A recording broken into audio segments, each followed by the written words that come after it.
Okay, we're recording as of now. Okay. So now you've got to pretend to be a reasonable human being. That's okay. Okay, guys. This is Solarstone, and I am here with the second of my producer talks. The first one was a few weeks ago where I spoke to Robert Nixon. You might remember that I had some kind of problem with the camera, but I've managed to fix it now. So hopefully you'll be able to see me looking equally handsome as Andre, aka Lostly, who is my second guest for the interview. So, hi, Andre. Hello. It's an honor to be second. No, I'm excited about it. I saw the first one. It's awesome. Very cool. Yeah, it was nice. Robert's a really nice guy. He's quite dry, isn't he? His sense of humor is quite dry, so you have to sort of wait. You have to, when he pauses, you have to wait for the punchline. Yeah. So where are you? Right now, I'm in my apartment in Cologne, in Germany. It's a Sunday, so I'm slightly hungover as well because there was a lot of rugby on over the weekend. I thought the rugby was on today. I thought the match was on today. As well, yes. So, I mean, there was a weekend of just games, basically, and South Africa is playing today against Scotland.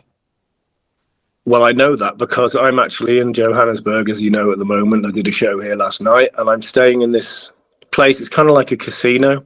Okay. And they have this massive TV screen out there, and they've got all the seats ready, and everyone's going to be watching rugby. It's a massive thing in South Africa. It's like the only sport that sort of, it's a very powerful thing because it brings people together. Oddly enough, it's that's why everyone loves it in South Africa. It's just like the one thing that we all have in common and sort of brings, like I say, just brings people together.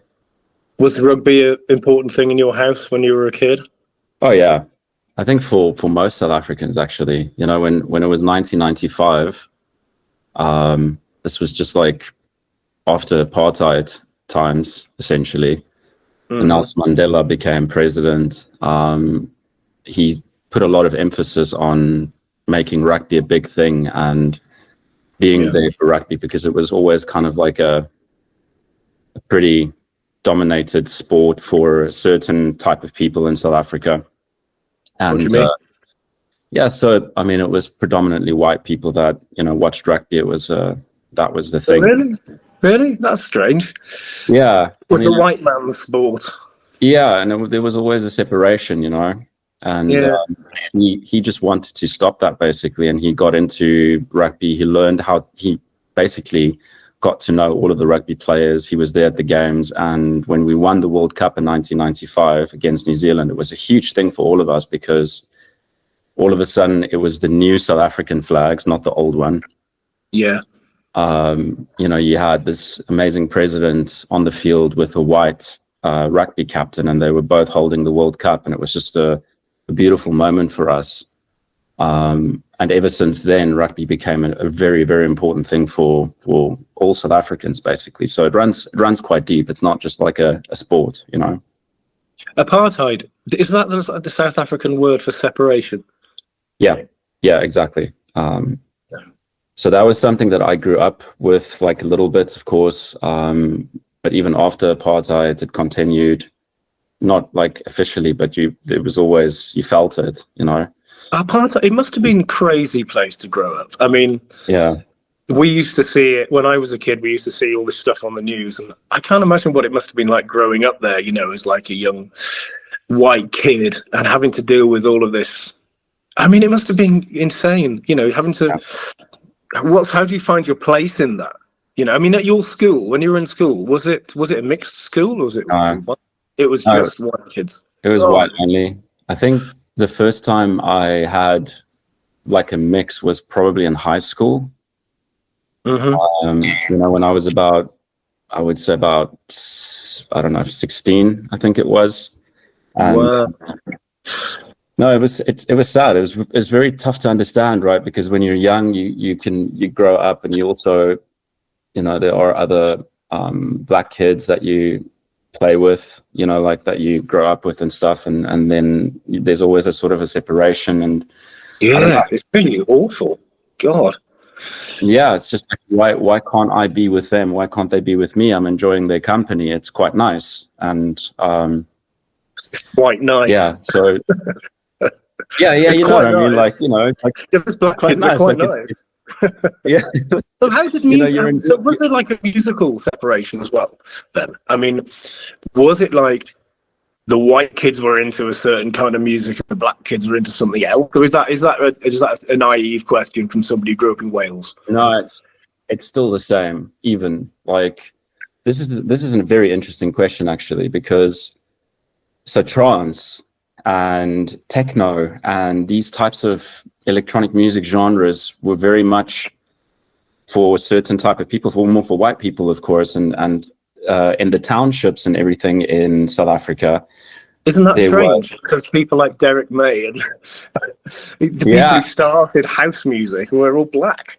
Well, yeah. Well, here's an interesting thing, right? So there was a guy, his name was Glenn Lewis, and he used to buy hard house records, because when we got vinyl imports from the UK, it was predominantly triply tracks and nucleus and like the hard house stuff.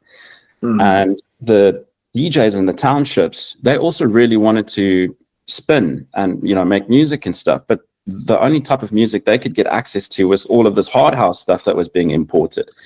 So this guy, Glenn Lewis, he ends up taking these records and he started playing them at 33 instead of 45 speed. What, because he didn't know?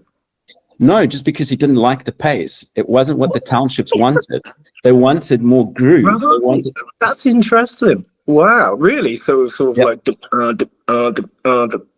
precisely. So everything was completely sped down, and you would have what was then the birth of down tempo music. That is insane. Is that like, you know, have you heard of that Moon Baton? It's like half-speed reggae record. Reggae records at 45 played on 33. That's mental. You can imagine like a super fast speed garagey 145 hard house record, and if you slow that down all the way, the bass just shudders so nicely. Oh God! Of course it does. Yeah. So that was the birth of like sort of down tempo music in South Africa, and since then, everyone in the townships and, you know, the sort of clubs more for black people at that stage, that's all you heard was like down tempo, and house music started evolving from that. And it was a natural thing. It was a natural progression. And so we went off that way and they went off that way. So there was still separation in the clubs. But only by the tempo, only because they were playing the records at half speed. That's just insane. I've never heard anything so wild. Isn't that insane? Yeah.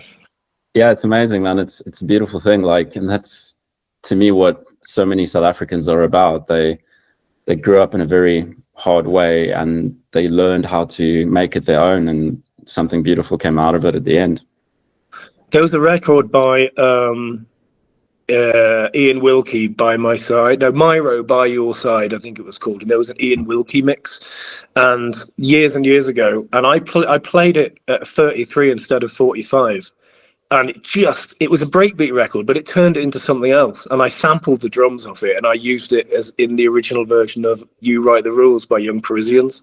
Oh, nice. It was sort of like, dum, dum, dum, dum, yeah, dum, like that. So it's a tip actually for producers. Take somebody else's record and slow it down to half speed or whatever, and then sample it. And no one will know unless you announce it on an interview. It's just when you slow stuff down, there's so much more place for musical things to happen, right? And the kick drums become sort of thicker and fatter. Thicker and fatter. Are we talking about Robert Nixon again? Yeah, you said that, not me. So, when you were a kid growing up at home, did your parents play music in the house? Yeah, I grew up in a musical house for sure. So my grandfather was a big fan of country music. My dad as well. My dad had a radio show for a long time where he basically just did country music. So my upbringing was very much sort of Nashville country music and a lot of folk music. But it was never electronic music. And when I was young, I naturally sort of got into punk rock music. I can see you in a punk band. Yeah, and I started playing guitar, and I was listening to Sex Pistols and NoFX and all that sort of stuff. And I remember buying a DVD of the Sex Pistols. It was one of the shows that they recorded. And my mom started seeing me dress a certain way and skateboarding and stuff. She wasn't very happy with this. So for my she must love you now. Yeah, exactly. So with my 16th birthday, she decides to buy me turntables so that she can get me into DJing instead of like the punk rock scene. Because I mean, your mum bought you turntables. My mum bought me a keyboard for my 15th birthday, and I never looked back. Do you remember which one was it? It was the Casio SK2. Oh. It was a little sampling keyboard. You could sample 4 things with it. I actually found one on eBay the other day. Yeah. Yeah, she bought me that for my birthday, and that was it then. So the mum bought you decks. So she bought me turntables because at that stage I was doing some small bits of DJing at house parties and stuff. I don't know. I just really enjoyed it. And eventually, when she bought me those, I got rid of the skateboard. I got rid of the punk rock. So she made the change for me. Little did she know that maybe it was worse, the worst thing to do to get into like rave music and clubs and DJing than it was with skating and punk rock music. Different drugs. Yeah, exactly. But that was that's how I started, and it was belt drives, Geminis. So it was really tough to mix on. Yeah, but if you can mix on belt drives, then you can mix on anything, right? Yeah. It was a good learning curve, and yeah, that's how I basically just started. So how often do you see your parents now? I mean, you're living in Cologne; they're still in South Africa. How often do you see them? Maybe once a year. Oh, really? That must be hard for them. There's been bouts where I think the longest was about 2 or 3 years where I didn't see them. God. And it's tough, man. And the thing is, it's like all of this is really just for the music. Like that's why I'm here in Cologne. It's not just because you're in South Africa right now. You played last night. I did that, in South Africa for many, many, many years, and I tried to do trance events there. Trying just to do what I want to do, and it was never really appreciated as much, and it was really difficult, and it's a very tough scene over there. So that's why I've got so much respect for people like Dirkie Kutsia, because I've tried to do events there, and I just couldn't. But that's how we met. Everybody watching this, that's how I met Andre, because I flew over to do a show for him over there. Yeah, exactly. So for the career, if one can call it a career, is I left South Africa to come to Germany, and because at that stage, one of my first shows was the Love Parade in Germany in 2007 or 2003, I think it was. I can't remember. 2007 in Essen. It was the first Love Parade after Berlin finished. And I saw the whole scene here in Germany, and I thought, wow, this is incredible. Like, this is something I really want to have, be exposed to, because in South Africa, it was very commercial. Yeah. I wanted more underground music, and I wanted to immerse myself with people who live this lifestyle. You wanted to expose yourself to it. Yeah. And the other thing is, as you know, like flying from South Africa for shows is really tough. That's why... That's a 10-hour flight. Jesus, man. I did that the other day. Yesterday. Was it yesterday? I can't even remember. I'm doing it again in a few hours' time, fly back. Man. Yeah, it's a long flight, and it's an expensive flight also. So you end up hardly making money on shows. Well, I get paid €1 million for every show, so I'm fine. Yeah, and that's why you have so many DJs and very talented DJs in South Africa that they'll never see the light of day in the international scene, because promoters are just not interested in booking DJs from there. It's just too far. That's right, and the flights are massively expensive because the currency is really weak. The rand, isn't it? It's really, really weak here. Although that didn't stop them charging me about 50 quid for this massive T-bone steak earlier. I went to the restaurant here and I sat down and she brought me the menu and she said, what would you like? And I saw this picture and to me, it looked like a little lamb chop with some beans and a few potatoes. I pointed at it. I said, I have that. Yes. And then she brought it out and it was actually a massive, like 1 kilogram ribeye steak. I mean, it was nice. I looked at it and was like, what? I can't eat that for my breakfast. We love our meat in South Africa. We have really good meat there. Well, you hunt, don't you? Yeah. I used to. I mean, I'm not proud of it today. Like, this was something when I grew up. Also, when I grew up as a kid, it was kind of like a normal thing for an Afrikaans kid to hunt with his parents, like with his dad, you know. So we would go to farms, and essentially culling was a thing, right? It's when there's too many springboks or too like antelope and stuff on a farm, and you need to cull, and you know you're producing meat from it. And today I have like a different perspective on it. Like, it's weird. I bet you do, yeah. It's weird how things change, you know, like things that might have been somewhat okay, and as time progresses, you start learning what's right and what's wrong, or what your values are, and you take that up that's an important thing. So now you're a secret serial killer. And that was a bluff, wasn't it? Exactly. That whole thing that you just said, it was a bluff. And that's why you moved from city to city to cover us. Yeah. How many dead prostitutes can I fit in my basement? One more if I move my bike. Oh man. That's Frankie Boyle. Were you any good at anything in school apart from hunting? Rugby. I used to play rugby, of course. I sang in a choir, but I wasn't very good. Did you?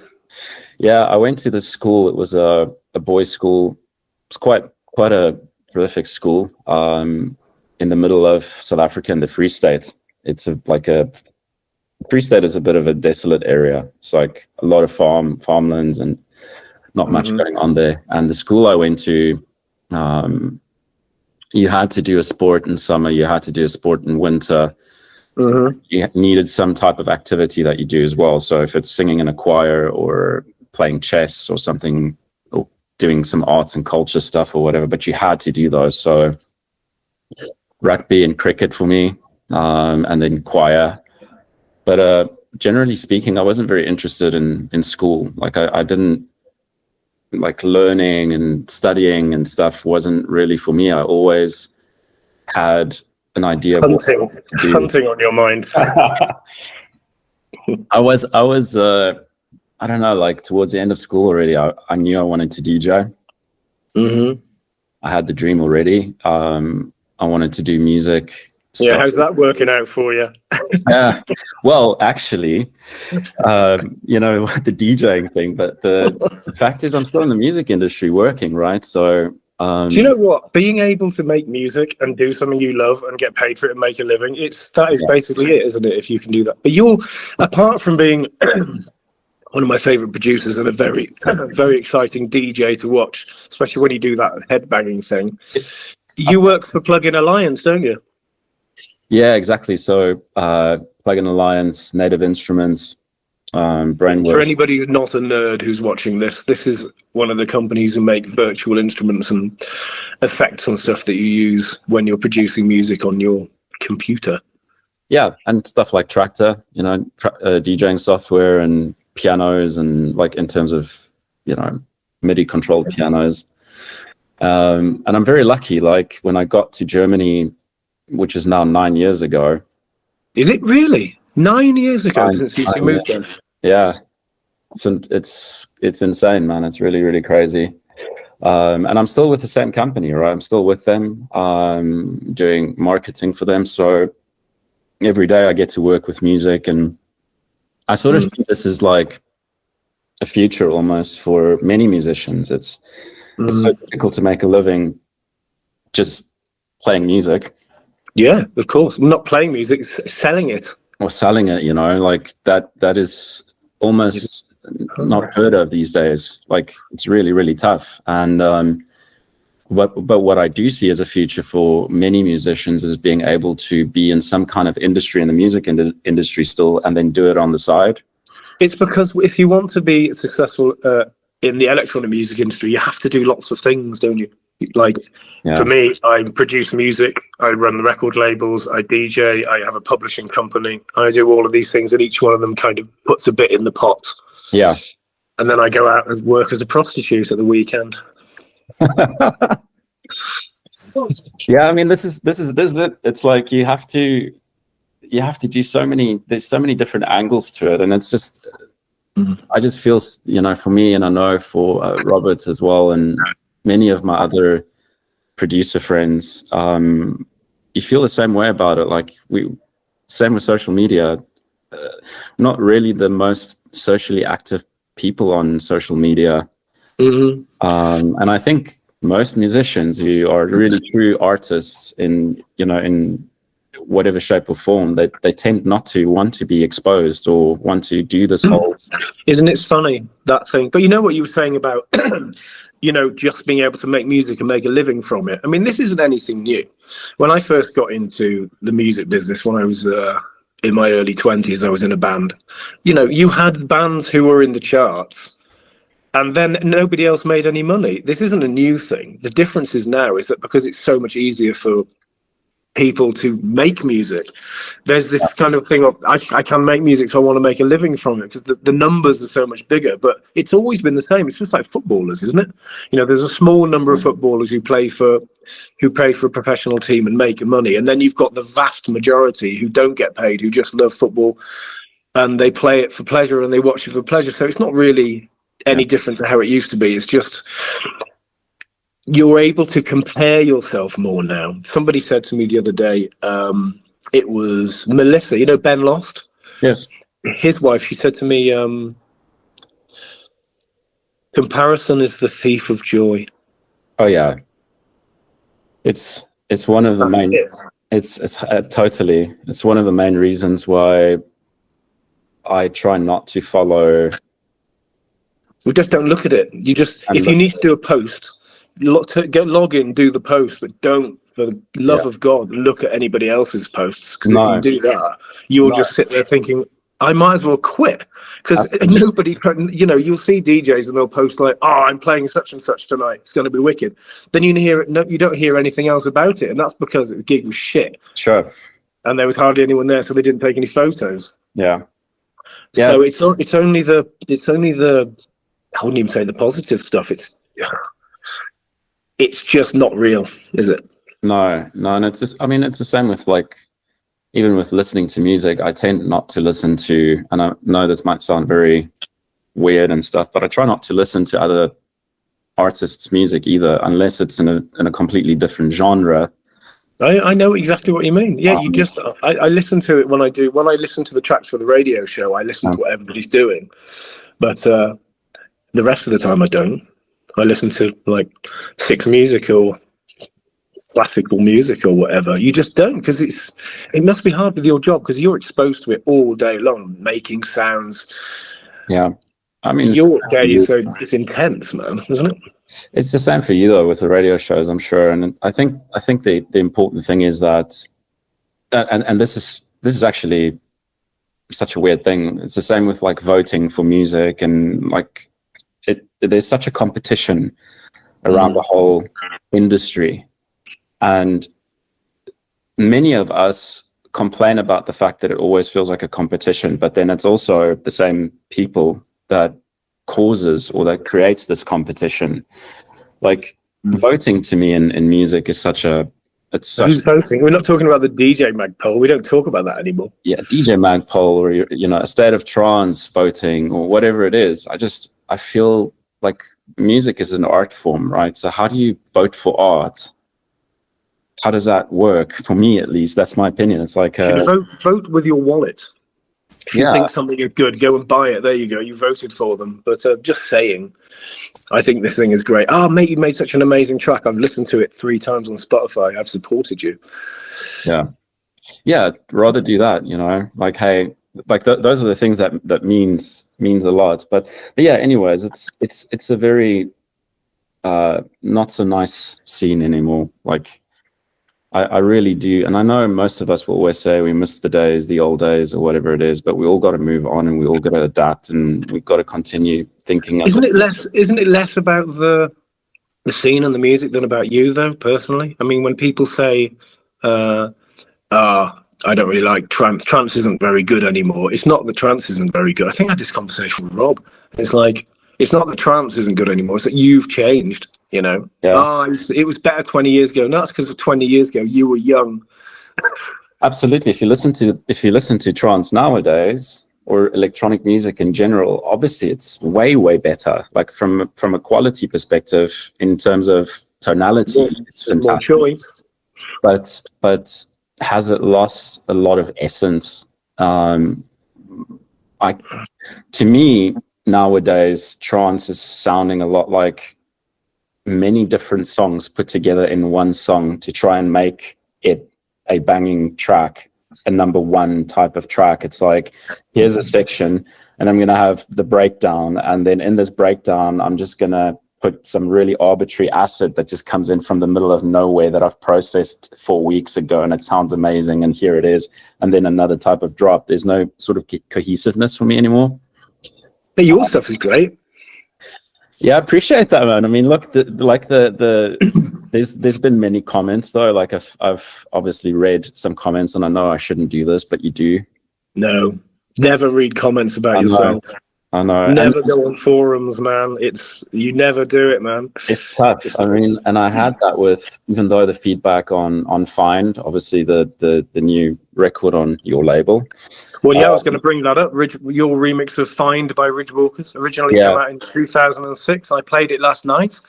Awesome. In Sound Room in Joburg. That is I made a note here. That is your 16th release on the Pure family of labels, you know. Nice. That is a lot of releases, and it goes back to, the first one was in 2017, and it's your 16th release. And there was also Pure Trance 7. Yeah, absolutely. You've come a long way. And you know, this is the thing, like that record, for instance, is such a very, like, I think there was 8 tracks in the whole project. And it's something that I read up where many would say, wow, you know, that's so like almost empty, minimalistic. I mean, this is a good observation, because less is more, isn't it? It is absolutely. You know, I was the other day, I went into my archive and I wanted to find a sound out of the Orchidia Unity Solarstone Pure mix, and there was something in that. It wasn't a sound, it was a setting or something, and I loaded up the project, and I couldn't believe how little there was. Looking at it on the screen, the arrangement, there were so few tracks, and I thought, there's something in that.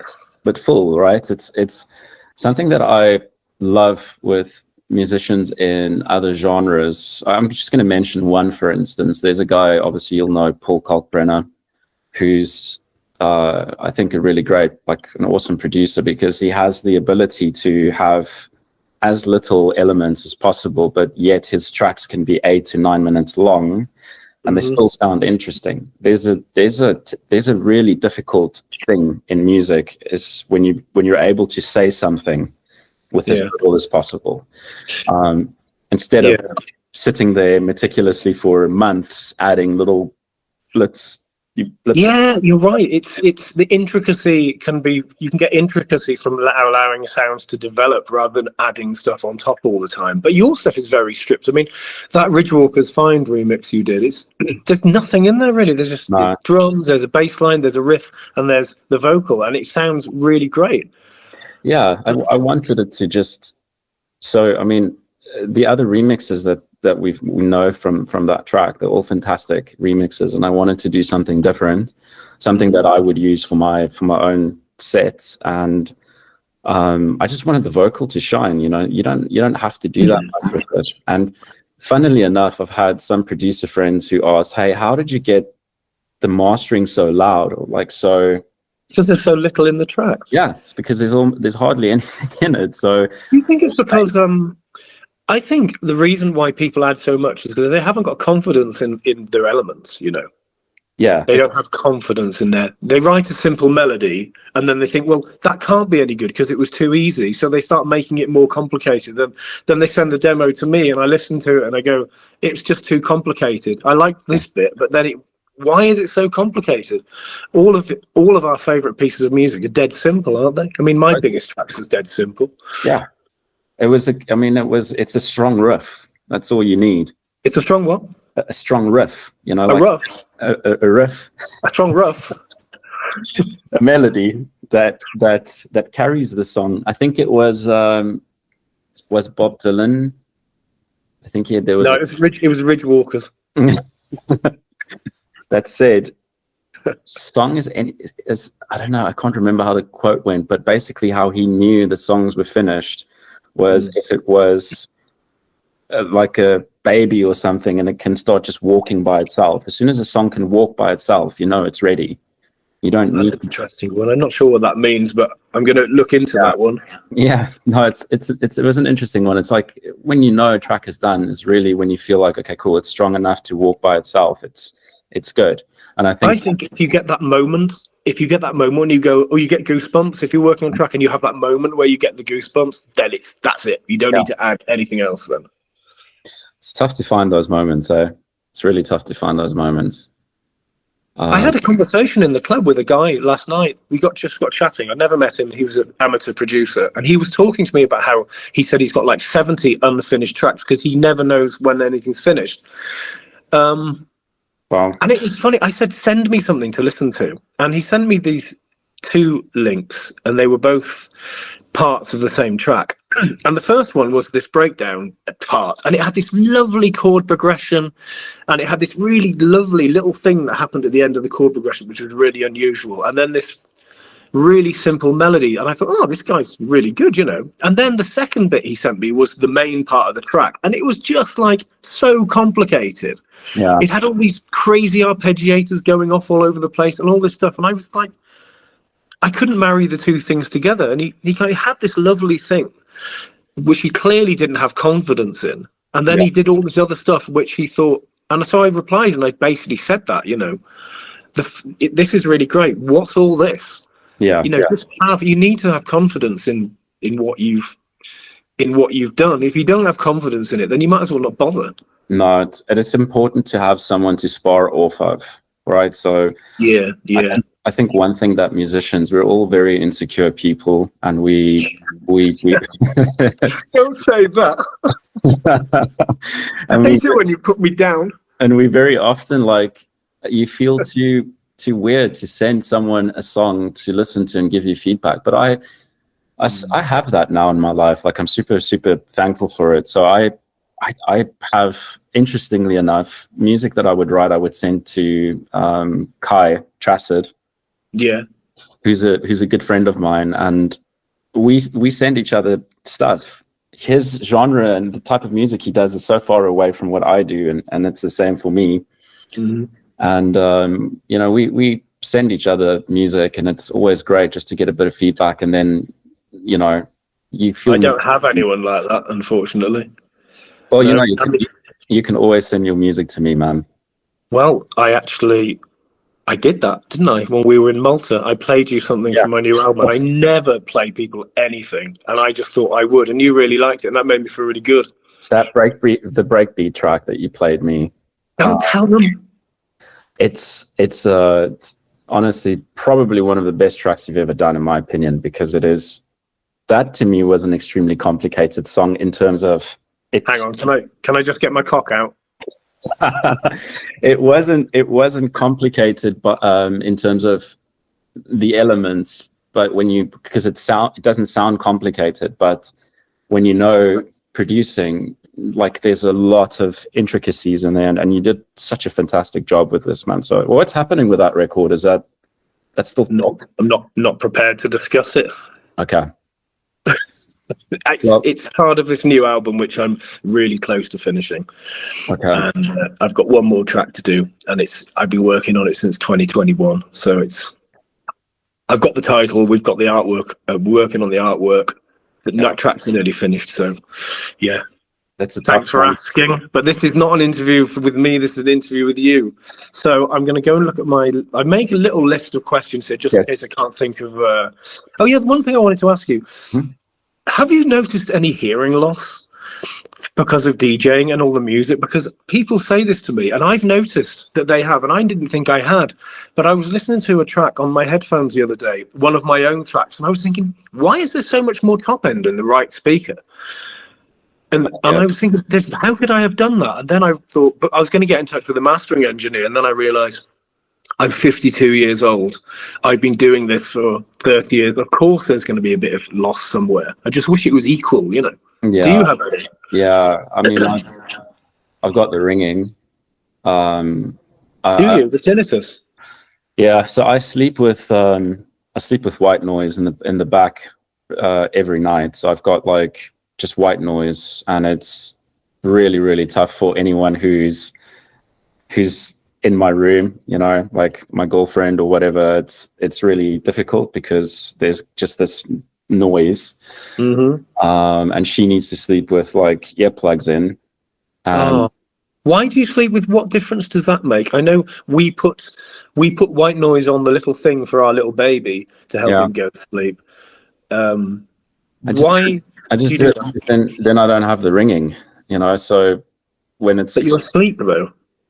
Yeah, it's because when it's extremely quiet, then you just hear the ringing sounds, and that's almost enough to drive you crazy.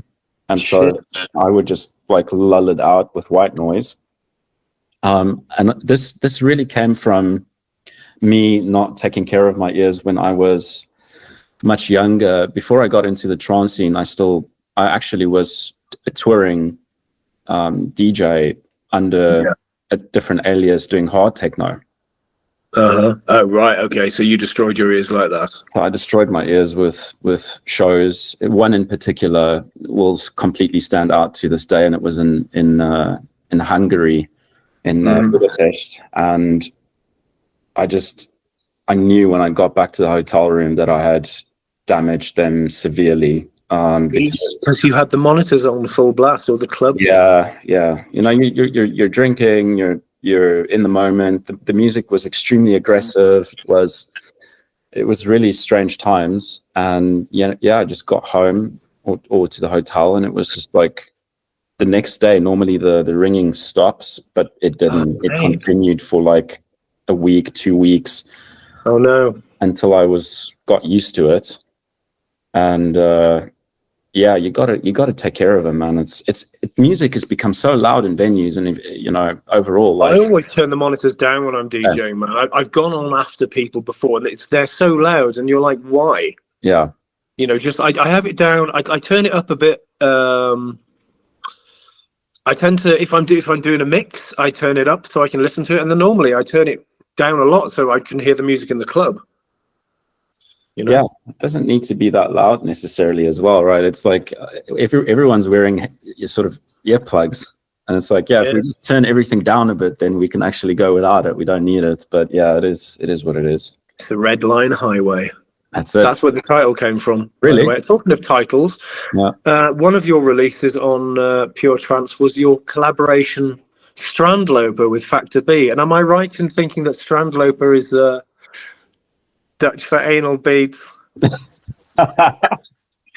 Not quite, no. But that was it was an interesting title. I mean, actually, Brendan came up with a title because, well, I don't know why anal beads. Yeah, exactly. We all know he does. But it was a cool title because obviously it's also in Afrikaans. We also say strandloper. And do you? What does it mean? It's like someone who's walking on the beach collecting things or selling. Oh, I remember you telling me, yeah. So that was basically it. You know, and since does that mean the beach? Strand, yeah. That's Loper is walking. Oh, that's right. I knew Loper meant walking because I was talking to Paula. You know, Paula's Dutch, my wife, and we have this expression in the UK. Oh, he was just loping along. It's kind of like a really sort of can't be arsed way of walking. We call it loping. So strand loper. Yeah, that's where it comes from. So musically, I mean, you've got this Richard Walker's remix that just came out, which everyone thinks is brilliant. What's happening in terms of original music? I mean, because I know we spoke, and you were doing other things, and you were working on reworks and stuff. Is that still the thing? Are you feeling inspired, or what? Honestly, I've got one. It's been tough. Like I mean, this whole year has been like there was a lot of output, right? I mean, I don't know how many releases I had this year, and it's been a very good year. Like I'm happy with the output and stuff, but yeah, I go through bouts where I have a lot of output because I remove myself from the scene for a little bit, and then I come back and I've got something to say. But you've done a lot of stuff because you kind of relaunched Lostly. Yeah, I took the break. You kind of went off on a tangent, didn't you? You were doing this live thing, and then you started doing all this. Oh yeah, I've got to mention We're Descending. If anybody watching this who hasn't heard this track, this is a track that Andre did for Electronic Architecture 4, and it's just got this most expressive and beautiful little 303 line. How do you make a 303 sing like that, man? Yeah, it's my favorite instrument. It's something that I feel so comfortable with this instrument. It's so beautiful. I program it really quickly as well, so it just kind of feels like a second thing to me. So if ever I had to have like one instrument to make dance music with, it's this. But just a 303. Well, you need some drums as well, but yeah. Sure, of course. But the thing is that it's nice to do acid when it's not necessarily distorted and like the obvious stuff. So once you start playing with it more musically, and you sort of bend time with it, then it becomes super, super interesting. Bending time with it. Yeah. That's a nice title, Bend Time. Yeah. So I mean, I went onto that tangent, as you said, for 2 years. I think I basically went. We released eventually you ended up changing the name, didn't you? Because you were like, there was one. I'm just looking at the list now. We did that We're Descending. There was Concord. There was Violet or Velvet. Yeah. And then the last one was called Laker, and you used another name, Allure, for that, because you were then thinking, I need to return Lostly to something that's more familiar to my audience, right? Yeah, exactly. Aliases are fantastic to just give yourself a break from doing the usual stuff. Yeah. And the AB85, so AB85 is actually one of the aliases that I created when I took a break from Lostly for 2 years. And it was a project that was focusing on ambient music. Yeah, of course. And the interesting thing is, towards the end of that alias, I got booked by Tin Liquor to play at Melkweg in Amsterdam. That must have been surreal. To open for them. And it was a really strange thing because, I mean, I honestly never heard of Tin Liquor before they contacted me, because I don't listen to that kind of music. And when they contacted me, I thought, wow, let me just dive into their catalog a little bit. And I was surprised they had fantastic music, and they were releasing on like Injuna and that sort of stuff. And they said, will you open for us? We're playing live. Yeah. And we want you to play live as well. But I was doing ambient music, and I was like, really, you want me to play ambient music before you start? And so I created. What was it like? Were there many people there? It was sold out. I mean, it was probably one of the most stressful gigs I ever had in my life, because here I am in Melkweg, which is it's a historical venue in Amsterdam, and it's packed. I mean, I'm talking like, I don't know how many thousand people. And I had a set which was all improv. So I literally had a drum machine. I had 2 303s. Oh my God. I had a SH101, and I had my laptop, and now I needed to make music. And live, improvised. And I couldn't really make it just ambient because people wanted to dance at that stage. So I ended up having these ambient beds, so these drones, and I would just do drums underneath it. And then I would do these sort of We're Descending type acid lines. Yeah. It sounds amazing. Did you record it, the set? Yeah, I've got it recorded. Will you send it to me? Yeah, I'll send it to you. So, and I still have the set, right? I still have the. Why don't you put it online for people to hear? Yeah, I really want to, but I never. That was also just a weird stage of my life. Like I ended that with that show. I played for 40 minutes, which was a long time for an improv performance. Yeah, and I just ended up. I went through a lot of tough times at that stage as well. Got divorced and was like, yeah. And with that, that alias just died. It just reminded me a lot of the stuff I went through. So I never really picked it up again. I would put it up on Bandcamp for 20 quid. No, I'm serious. Put it up on Bandcamp for 20 quid. Well, have it. I have actually. I brought out an album on Bandcamp with AB85, and it was at that stage I was into modular synthesizers. I still love it. Wanker. Yeah, the whole album is from one Moog modular system. Right. So but then it was time to get back into Lostly. Right, the show Luminosity came up. And then I had a booking for Bangkok, which was quite nice, and it just sort of brought me back into it. I did the show. It was one weekend after the next, and just seeing, the people who listen to my music and them appreciating it was sort of like a big light for me again. It was like, hey, there's still some positivity here. There's still some life out there. God, it's so, being creative and having to deal with life and all the shit that it throws at us and being creative at the same time. It's fucking hard, man. Isn't it? Yeah. Because even though it's funny because being creative, that's the thing that kind of saves you and keeps you going. Like my wife, Paula, if I'm being an arsehole or I'm in the depths of despair, she'll just say, go in the studio. Just fucking go in the studio. Yeah. I don't want to go in the studio. I've got nothing to do. I'm shit. She just go in the studio. And I'll go into the studio and then I'll come out 4 hours later like, oh, isn't life great? Oh, I'm so happy. Let's have sex, If it was a successful session. Well, it always is. It always is. I mean, I never go into the studio and don't do anything. And then I come out and I'm like a different person. And she's still reeling from the arsehole I was before I went in there. I'm expecting her to be happy. And yeah. Is it funny, man? Is it really funny? It's weird. It's a meditative space for me. It really does. But it can be frustrating as well. But the point is that you got to go. You got to do it still. Like regardless of whether or not it's going to be totally shit, and if you're going to be writing shit music, you got to write. You can't stop. That's what we do as artists. That's the calling. And that's also why it's not about the voting, and it's not about becoming famous or whatever. Right? Like regardless of whatever. Who wants to be famous, man? Well, I can think of a couple of artists who want to be famous at the expense of everything else. But is it like, do you think that being creative releases the same kind of hormones as exercise?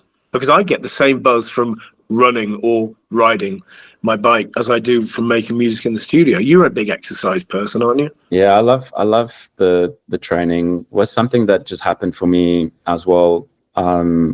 In the last 2 years, I would say, where I now go in the mornings, I go and train. I feel really good. What do you do in the gym? Do you do weights and stuff?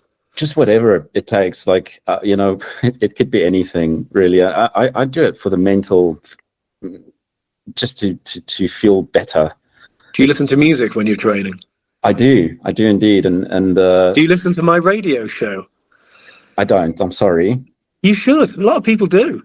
No, because I mean, 100%. But I can't listen to dance music in the gym. It has to be really, really heavy metal. Oh right, what you mean, like Death and people like that? Hardcore stuff like Meshuggah or Silent Planet. My son loves Meshuggah, but a lot of their songs fade out, don't they? That's not very good. Have you noticed that? A lot of Meshuggah songs fade out at the end. Yeah, because they don't have any idea how to stop it because they're doing all these polyrhythms all the time. Arnie said that to me from Black Hole. He said, "If in doubt, fade it out." Yeah, but it's true though, right? Because I mean, they're doing like weird time signatures, like, I don't know, 6/4 or whatever. I don't know, like, you can't just go do do. Doesn't happen. So they have to be, so they're just like, okay, how are we going to change that? Okay, let's just fade it out. It's all good. I like a good fade out. I think a fade out is a really good thing. There's a few tracks on my new album that fade out, and the fade is essential. The way it goes down and then it goes, and then at the end. Is it a compressor? Yeah, there is a compressor. It's the Townhouse bus compressor. So Townhouse Studios. That's one of your it's plug-in alliance things. There was a studio called the Townhouse Studios in the UK somewhere, and they had these SSL bus compressors or whatever. And there was making a note of this. There was an actual button called fade out. Was there? Yeah, and you would just press the button, and it does the perfect fade out for a record. Is this included in the? It's in the plugin. Yeah. So I'm gonna check that out when I get back. How many seconds is it? Like 15, 8? I have no idea. I'll have to look into that. But this is such a nerdy conversation. Should we talk about something else? Yes, let's go. Let's have a look through my things.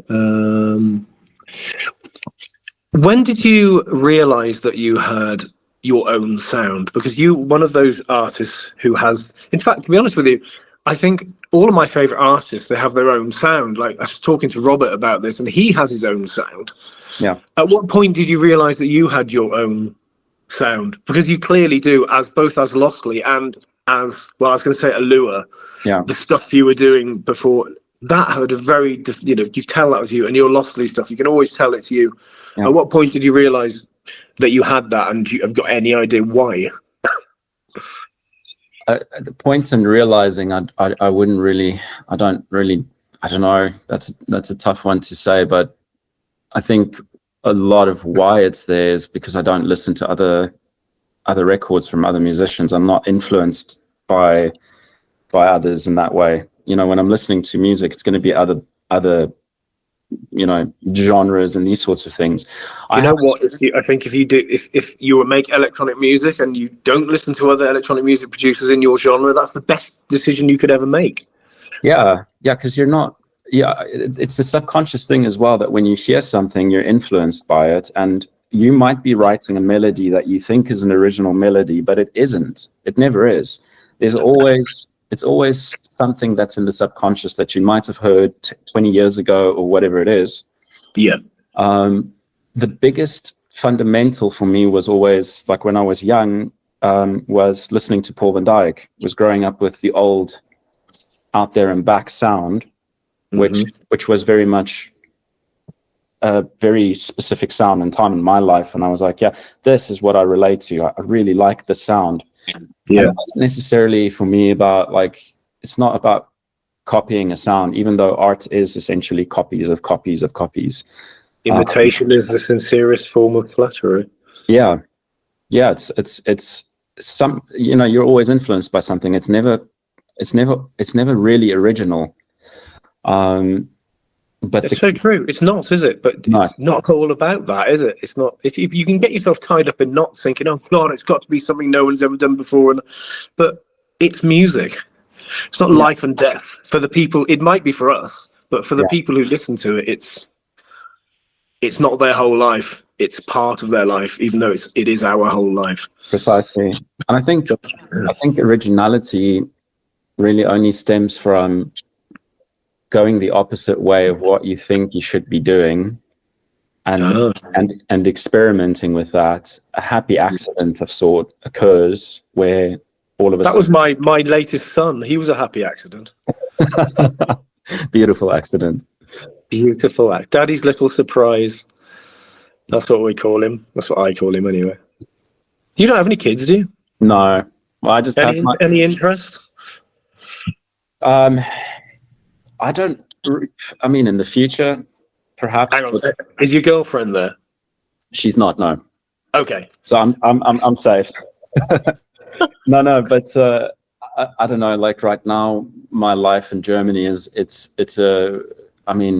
a tough one, right? Because you're not completely I'm not a citizen yet. It's still very much a, I don't know what's going to happen type of thing. And I don't know, life's too unstable for it to. But don't you want a little boy to take out hunting? Yeah, I never thought about that. I probably wouldn't. I wouldn't teach that. You could bring him to Wales and go out sheep hunting. Is that a thing there? They do things with sheep in Wales, but it's not usually hunting. Well, they hunt them for that, but different thing. They catch them and then they put their back legs into. You basically wear wellies and you put the sheep's back legs into the front of your wellies to stop them escaping. It's so weird. Yeah. Well, maybe not, but I mean, yeah. Cool. I just made all that up, so. So there we go. Right, you've got a rugby match to watch. Yes. Haven't you? Coming up soon. And I need to get my stuff together to head back to the airport. So I'm going to wrap it up there. And it was really, really nice talking to you, man. As always, enjoy your the rest of your time in South Africa. And safe flight. Thank you, mate. Okay, everybody, that was Lostly on Producer Talks.